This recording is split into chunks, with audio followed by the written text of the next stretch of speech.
Hey you, and welcome to this video where I will help you out how to create an account on Vantage. First of all, fill in your email address and after that click on sign up now.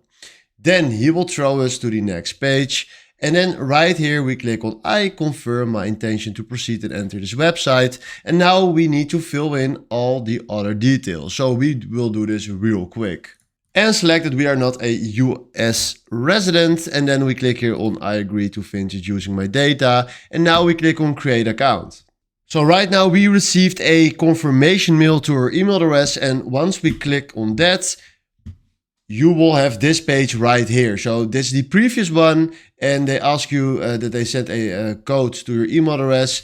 And then after that, if you click on client portal, you will get this right here. So now we have an account on Vantage. This is exactly how you can create your account on Vantage. Hopefully this was the video where I was looking for. Thanks for watching and have a wonderful day. Ciao.